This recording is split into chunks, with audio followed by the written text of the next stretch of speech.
What's up, Canes fans? Peter Ariz here alongside D Money, bringing you today's edition of Canes Insight Daily.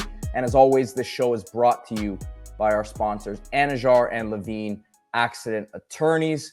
We're talking All-ACC lists today. The preseason list came out yesterday. Cam Ward named preseason player of the year. Is this hype too much, D? Is it, justified? We'll get into all of that in just a bit here. But good morning.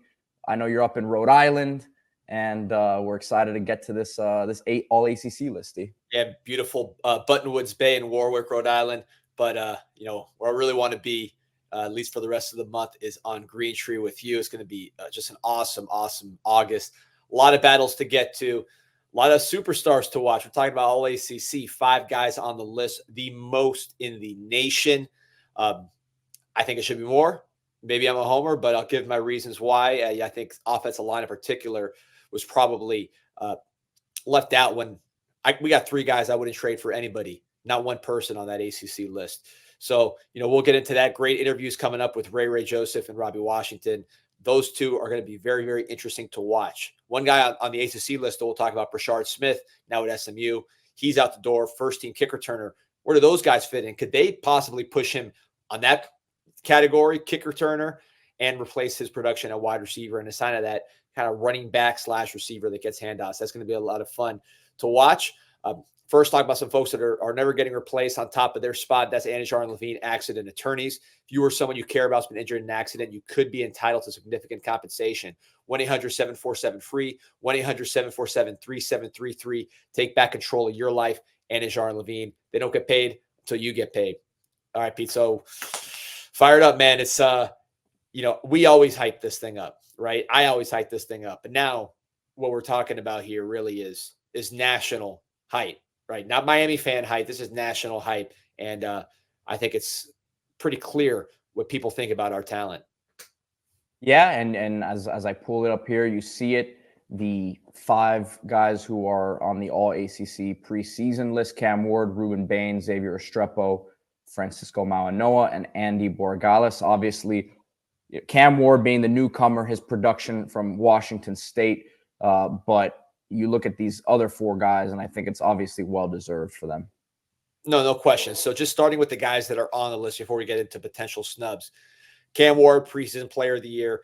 We said it on a couple podcasts ago. To me, the best 2 players in the ACC, hands down, Cam Ward, Ruben Bain. There's some great running backs. There's some other players. But as far as the ability to dominate a game, I don't think that there is better than Cam Ward on offense at the quarterback position and Ruben Bain on defense at the defensive end position. These guys can take over football games due to their skill and the position they play. With Cam, if he puts up the same numbers he put up last year, he's Miami's all-time single-season passing leader. So stats are there. But I think really what you're looking at Cam Ward is the fit in this offense. What he lacked last year. Offensive line, we've gone over it a ton. One of the worst in the nation at Washington State. Running game, one of the worst in the nation at Washington State. Now he has the best in the ACC, arguably at both spots. And then wide receiver, he had good receivers at Washington State. He has much better receivers here at the University of Miami, including fellow first-team All-ACC Xavier Estrepo, but certainly not limited to Xavier Estrepo. So when you talk about the player as an individual, the highlights, the talent, the production up to this point, he's been consistent production, unlike TVD, who was more up and down.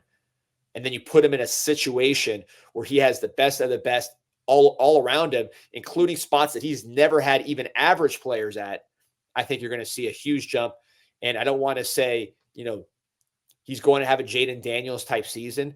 I don't know if he has 2 first-round tackles and 2 first-round receivers like Jaden Daniels had, but the jump from being that kind of day 3 pick to being the guy you talk about on day 1 and that name brand superstar in the college game, I see similarities there. Yeah, I agree. I don't think they're the same player, same quarterback. I think they're, pretty different.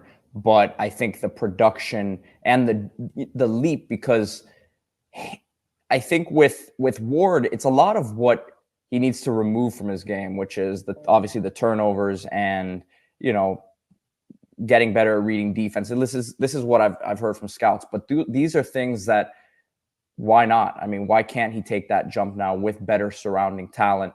And again, the offensive line, I think, is going to be the biggest differentiator here. And it's funny we say that because none of those guys are on the All-ACC preseason list, which we'll get into here in a second. But I think he has the tools around him to make that jump for sure. Yeah, just on those 2 points, first of all, his interception rate at Washington State was low. I mean, most of his turnovers were from the fumbles, which he does need to improve. But I saw watching him all spring, I saw not only good decision making, I saw, quite frankly, total command of the offense and great decision making. And I think not having to be the Superman is going to help Cam Ward because he is very happy to check down. Talking to sources with the team and then just using my eyes watching them practice. What happened at TBD when they dropped so many players into coverage, times dropping 8 into coverage, rushing 3 and daring him to throw, daring him to check down, daring him to really pick apart that zone and him failing to do so and kind of freezing up at times. Cam Ward did that all spring. If you let Cam Ward run around with 3 rushers, he is going to pick you apart. He is going to find Xavier Restrepo. He is going to find the check down running back, whether it's Damian Martinez, whether it's Elijah Lofton, AJ Allen, Mark Fletcher, Chris Johnson, pick your poison. Of course, Elijah Royal, put him in that mix, and Riley Williams. He has so many options, and he is not a guy that locks onto receivers. He is not a guy that's just hunting big plays, although he'll run around and look deep if that presents itself. He will take what the defense gives him. And in this offense, with the time he's going to have, the weapons he's going to have, I expect his decision-making not only to be improved, I expect his decision-making to be excellent. And everything you heard about him from coaches, just, talking to him, hearing him talk, this is a high IQ dude. And I think in this kind of system as a 5th-year player? I mean, he's an older player on top of that. So I think all the ingredients are there for not only a very productive, explosive season, but a season with great decision-making across the board. Now, looking at some of the guys that you think maybe were snubbed from this list, D, who would you include there? Well, first, we should probably just, so people know who's on the list, the 5 that made it. Cam Ward at quarterback, Xavier Restrepo at wide receiver. You have Ruben Bain at defensive end, Francisco Mauanoa at linebacker, and then Andre Borregales at kicker. So I think they all 3 deserve it. The names I think we're missing here are all in the offensive line. In my opinion, and I have not watched every single offensive lineman, in depth. So, but I have watched a few of them, including some of the guys on this list. Certainly the 2 FSU guys I'm very familiar with. Miami was very heavily involved with Darius Washington, so I've watched his career. With Maurice Smith out of Miami Central, I've seen him since he was, a sophomore in high school. So familiar with those guys. Familiar with a couple. Lampkin's a good player. Came over from Coastal Carolina a couple of years ago. I remember watching him over there. He's short, but he can. I mean, he's extremely athletic. I mean, he's about 5'11" now, but he can definitely play. Yeah, and that's what I was going to mention is that these guys on this top 5 offensive line list, I don't see great physical characteristics on the list. They're the kid Gonzalez from Louisville, I think is an NFL talent. But other than that, there's not a lot of great athletic traits, physical traits. Washington is athletic, but he's not huge. To me, when you talk about Jalen Rivers, Inez Cooper, Francis Mauanoa, CeCe Mauanoa, I wouldn't trade any of those 3 for any of the guys on this list. And I'm pretty sure when you look at it at the end of the year, maybe Gonzalez has a good year, but I think the NFL draft will show that. And I think the production at Miami will show that. I mean, Miami had the best offensive line in the league last year by a good amount. And not one guy on the list when you bring back 3. That to me doesn't make a lot of sense. But, listen, this is all opinion. Offensive line is the ultimate opinion position because you don't really have stats to back it up. It's hard. It's hard for a lot of these writers who are voting on it to quantify what's going on at the offensive line, right? So I think that's really where the issue lies. But I'd say, look, if you put these guys in a lineup, R5, and then every other 5, and then you asked someone on the street to pick a group, they're going to point to the Miami group because it's just a bigger, better looking group. And then on top of that, they were the most productive O-line last year, and they had the best coach. So again, to me, I think any one of those 3 should have made the list. To me, I know all 3 aren't going to make a list like this because you got to balance it out, but all 3 of those guys to me are better than anybody on this list. I agree with that. We're looking at the list here, and The other thing that's interesting, D, is there's a ton of names on here that we are familiar with. You mentioned Maurice Smith being one of them from Central, but a handful of other guys here that we are familiar with from South Florida. Obviously, Brashard Smith, a guy who was playing at Miami. So your thoughts on some of these names: Oronde Gadsden Jr., Oronde Gadsden II, I should say, Ashton Jalot at Louisville. So when you look at that, I mean, what does that make you? What does that make you think? It's interesting. I wrote an article on CanesInSight.com, which, by the way, you can sign up for free. 6.9 million posts and counting, will be to 7 million before the season starts. And I talked about how South Florida had been declining, and I put some stats to back it up. But it seems a lot of the good players are concentrated here in the ACC, because you have 7 guys from South Florida on this first team list. Xavier Estrepo from Deerfield Beach, Oronde Gadsden II from American Heritage, the tight end at Syracuse, Maurice Smith, the center for Florida State, originally from Miami Central, Ashton Jalot from Boca Raton, a guy that I posted about back when he was in high school as like a 2-star. I said, hey, keep an eye on this guy. This guy's got a lot of talent. Of course, he's lived up to that talent there at Louisville. Ruben Bain from like Maurice Smith a lot too coming out. Again, that's the cool thing about CanesInsight.com. You can search the forums. You can find a lot of misses, a lot of things that turned out to be big whiffs.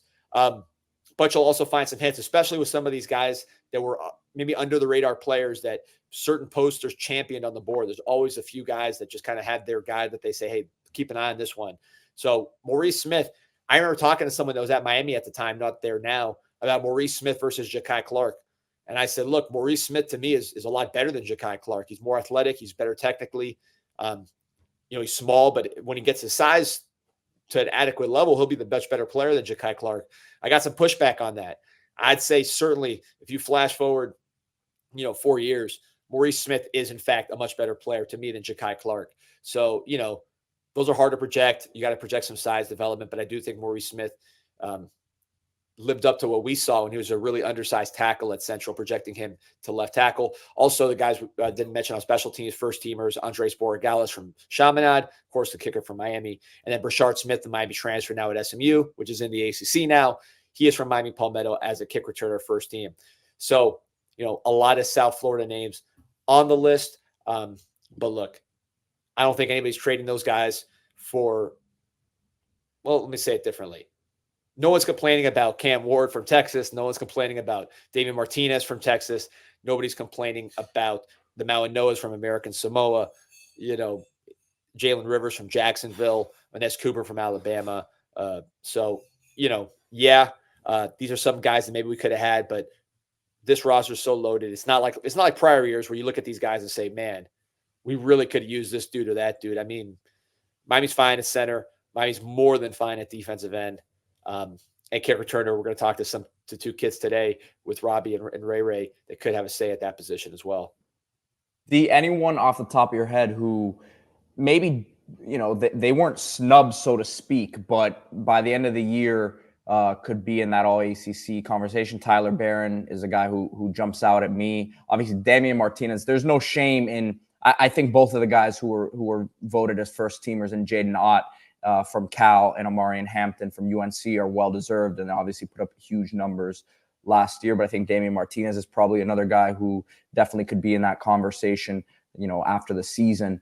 But anyone else off the top of your head that you think will make a big splash and be in that conversation after the season? Tight end's a difficult position to project as far as like production, because they don't get as many opportunities. So you don't know how that plays out. But if you ask me who the best tight end in the ACC is, fully healthy, I think he plays for the Miami Hurricanes, Elijah Arroyo. I believe he is the best tight end. I think he's better than Oronde Gadsden. I've been watching Oronde Gadsden his whole, high school career and college. Good receiver, not nearly the physical presence that Arroyo is. So I would put Arroyo as the best tight end in the conference. And if he does get opportunities, which I think he will definitely catch more passes than you saw Miami's tight ends catch last year, if he has like a normal Miami tight end season as far as targets, I think you're going to see him be that guy, because blocking, physicality, run after, he's more talented to me than Gadsden is, while also being the same kind of receiver that he is. But, if we're going to talk about talent and versatility, we'll go to the Miami Hurricane team store, All right, Pete, pull up the website here so you can see. Miami Hurricane Team Store, MiamiHTS.com. They are the university. So you support this website, this apparel. You are supporting the University of Miami athletics and putting money back in our pockets. But also look at these multi-talented athletes here posing. There you got JoJo Trader, you got Samson Okunlola rocking the summer I think wear. this is Ray here. There's Ray, who we'll talk about. So these guys are versatile players, and then versatile products. There you see the hats. Yesterday we showed the Adidas slides, the orange slides, which are a very popular item. Again, go to Miami HTS, Hurricane Team Store, MiamiHTS.com. And if you're in the area, if you're driving US 1, it's right there in the Thesis Hotel right across from So, I want to get that Samson, that Hawaiian shirt. That's what I need. I'm getting old. Yeah. I can't. That's what I listen. With all those vacations you take, I think you definitely need the shirt. D, you know what I just thought of too while we were talking about that is a guy that we probably should have mentioned. Again, I don't know if he's a straight up snub, but I think could definitely be in that conversation by the end of the year is Daryl Porter Jr. I think he was one of the best cornerbacks in the ACC last year. And a lot of this goes with if they're the main guy in that position. I think he's really slotted in as that number one corner for Miami. Obviously, we're excited about that competition that's going to keep going on here as Damari Brown looks like he's going to be one of the starters potentially at nickel. You got Stafford, De'Ani Hill in the mix as well. But I think Porter, coming off the season he had last year, obviously continuing to build on it, I think he's someone who could be there as well. We talked about it. I expect Miami to be up in a lot of these games this season with the offense they have. I think there's going to be a lot of teams having to throw the football down the field to get back in these games, and obviously that leads to interception opportunities. No doubt about it. Mish Powell, another one. It's going to be who gets the interceptions when you talk about these All-ACC lists. Cam Kitchens, when he was picking the ball off left and right, he was first-team All-America. That's kind of how it goes. We'll see. I know with Ruben Bain and Tyler Barron and Messidor and the whole crew, Elijah Alston, there's going to be a lot of quarterbacks throwing the ball up for grabs. So let's see who grabs it. Porter's a great name, Powell, and who knows who else could emerge out of nowhere. But secondary, listen, if you ask me which position would I love to see a guy on the list, obviously quarterback, because that means Cam Ward was healthy and had a good year. But, man, I'd love to see some secondary names on this list because that means Miami had a very good, surprising season in the secondary.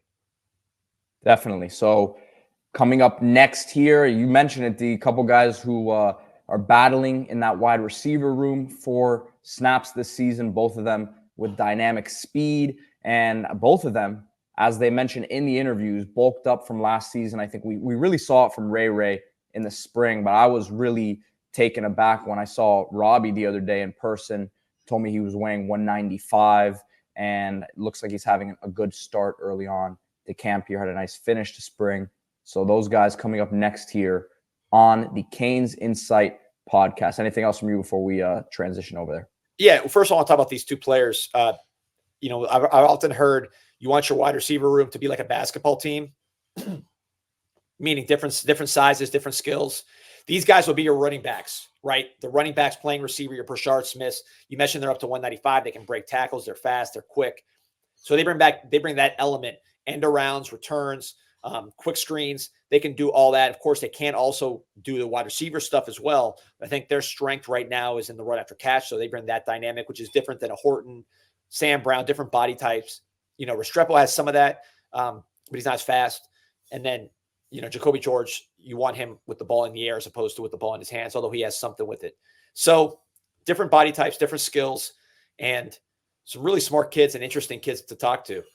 And real quick, when you get guys like this, 4-star players from South Florida, you got to pay up. So that is what Canes Connection NIL is all about. And if you are not, first of all, you're a member, thank you. If you're not a member, now is the time. We got the link in the bio, canesconnection.com/CIS. The link's in the bio, so you can just go ahead and click it in the description, canesconnection.com/CIS, and you get the first month, no matter what your price point is, for $1. Plus, again, if you use that link with the canesconnection.com/CIS, no promo code needed anymore. You just have to click the link in our bio or use that website for CIS members.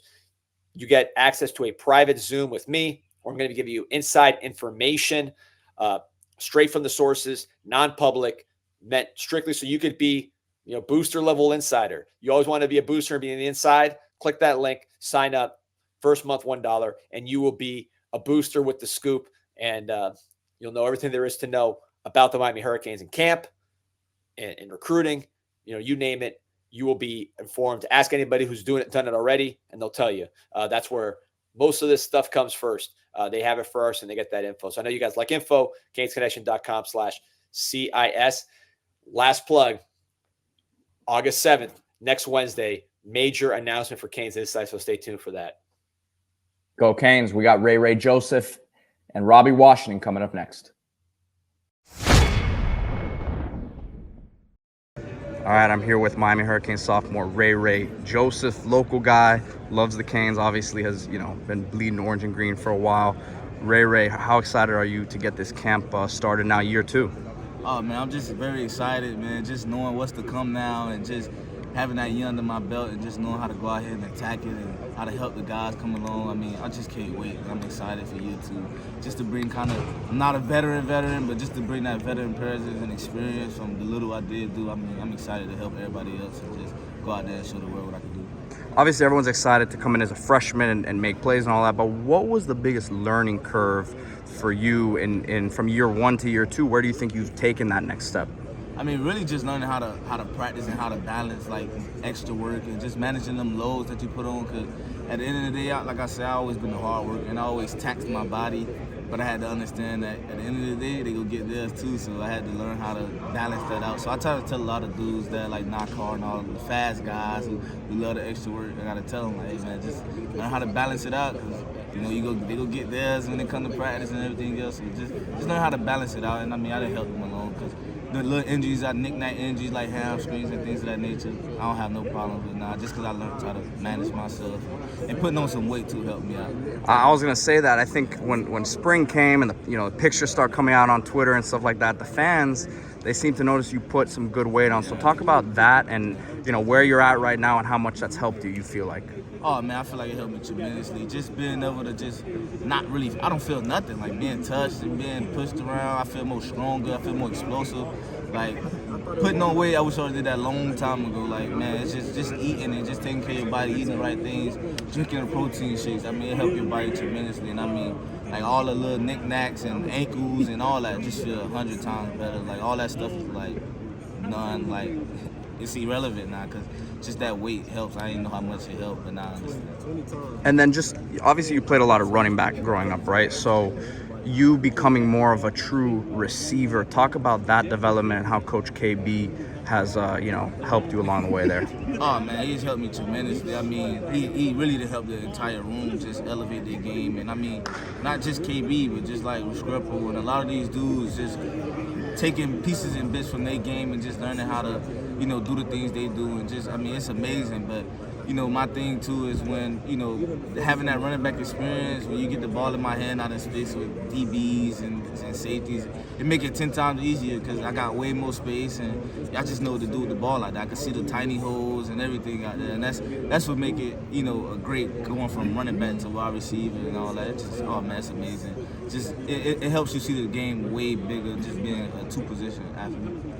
The return game, is that something that you're excited to potentially be a part of this year? Obviously you did that a lot in high school, you've done that a lot your whole life, but you would think that'd be something that you're pretty special at. Oh man, I can't wait to take off in it. I mean, I just love it. Just being back there. And I mean, it's all eyes on you really. So it's just what you finna do with it. And I mean, I love that. I love that pressure and just my teammates just blocking and putting it all together. Just give me a little crease. That's all I need. I'm gonna hit it and be gone. So I just can't wait to just attack whatever the team need me to do and want me to do. I'm here to do it. So I'm asking all the guys kind of about the college football 25 game. Obviously, you're in it. What do you feel about your rating? The speed's pretty good, man. It feels like they got it pretty close to right there. Yeah. Oh man, I love the game, man. Just having friends and family be able to play the game. I mean, dudes just calling me, yeah, Ray, man, you got me a touchdown. And I mean, it's exciting, man. I love it. Just being over there playing with myself and just taking back kick returns on there and just doing those little things. I got some attributes like joystick. When I'm turning the corner, I got some speed turning the corners. I mean, it's real. My body shape, everything just looks legit on there, man. I love it, man. It's a great experience to be in the game and glad a lot of people and fans get to play with me and just have fun with me. Hey, I put you a running back too, man. That's not bad. Yes, sir. All right, thank you so much. No problem. All right, I'm here with Miami Hurricanes second-year player Robbie Washington. Robbie, appreciate you taking some time today. Man, you're looking beefed up from year one, man. Talk about that growth for you, that development, because coming out of high school, everyone saw you as that shifty slot receiver. You could also play some on the other side too, but that good weight, it seems like it's gotten on you now, and just talk about that development and how you feel like you're moving with it. I feel as when I came in, like when you come in, you don't really have that much muscle or that much weight on you when you come up straight out of high school. For a player like me, I'm like a fast player in and out of cuts, like stuff like that. When I first came in, I was 172. I first got in. Now I'm 195. So I added a good amount of muscle. That's a lot. And some body armor, basically. So yeah, I'm moving fine with it too. Still can get up to top speed when I want to.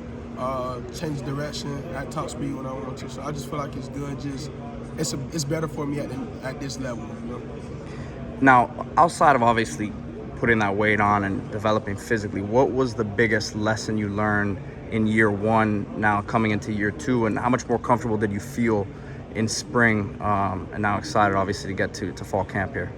When I first came in year one, like I had to really know you're not that one special talent on the team no more. Like you're not that. It's like you got a whole bunch of guys, especially in my receiver room, like JG, new addition Sam Brown, Hort, Ray, all these guys they're from down here, JoJo, Chance Robinson, like everybody has that South Florida in them. Like you feel me? Like everybody got the it factor in them. So it's like that was my biggest lesson as far as like coming in and not really knowing how the system works.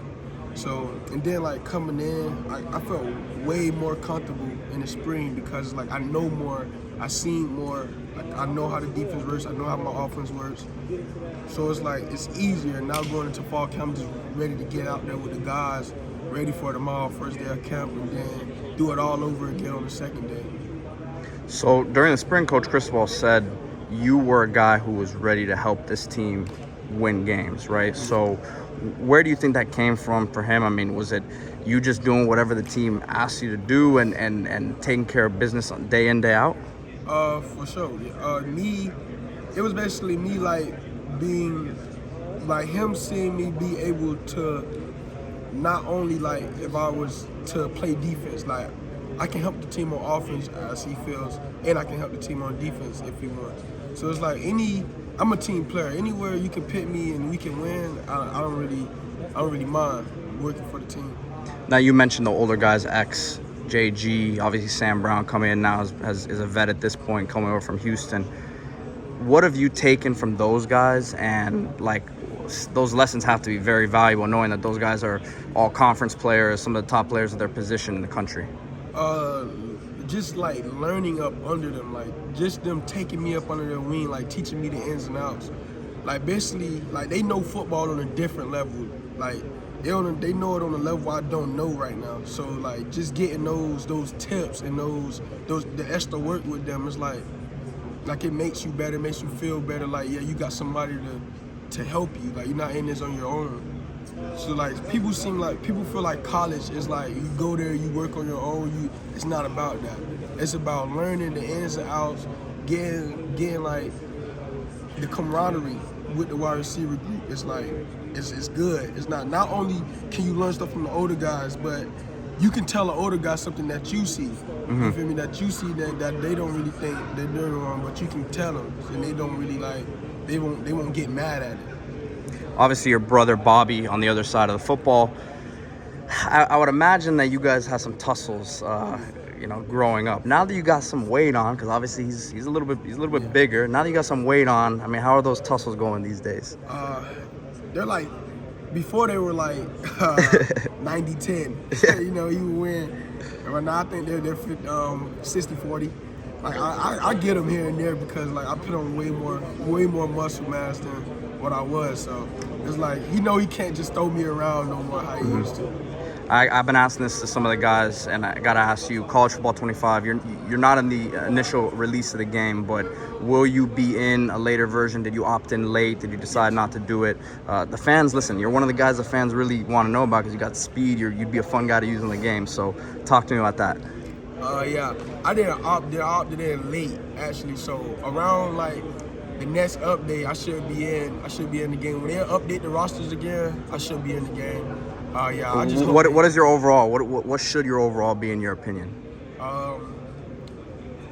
I'd probably say 75 plus. Okay. 75 to 79 range. Listen, so the guys I've asked have been humble about it. They're not saying high 90s and all that. So I like that. Robbie Washington, appreciate your time. Best of luck this season. Thank you.